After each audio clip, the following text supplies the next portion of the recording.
Une intervention militaire au Niger serait une déclaration de guerre au Burkina Faso et au Mali.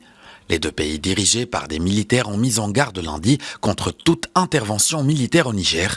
Cette mise en garde survient au lendemain de la menace d'usage de la force proférée par les dirigeants ouest-africains soutenus par leurs partenaires occidentaux, dont la France, ex-puissance coloniale dans la région, accusée de vouloir intervenir militairement.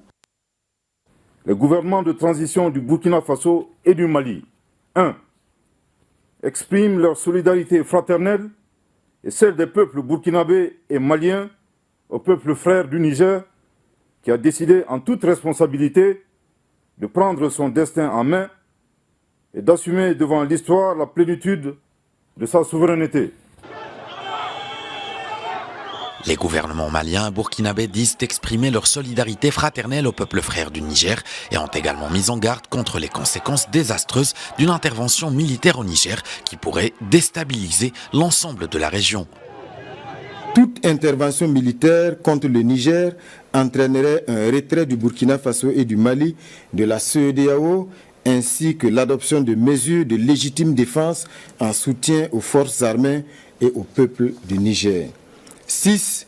Mettre en garde contre les conséquences désastreuses d'une intervention militaire au Niger qui pourrait déstabiliser l'ensemble de la région comme l'a été l'intervention unilatérale de l'OTAN en Libye qui a été à l'origine de l'expansion du terrorisme au Sahel et en Afrique de l'Ouest. Par ailleurs, le Maroc suit de près les récents événements en République du Niger et souligne l'importance de maintenir la stabilité de ce pays frère.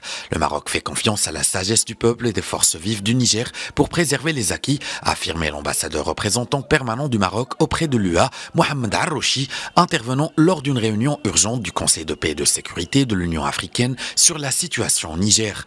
Dimanche, les dirigeants de la CEDEAO ont fixé un ultimatum d'une semaine pour un retour complet à l'ordre constitutionnel. Affirmant ne pas exclure un recours à la force, ils ont également décidé de suspendre toutes les transactions commerciales et financières entre ces États membres et le Niger et de geler les avoirs des militaires impliqués dans le coup d'État.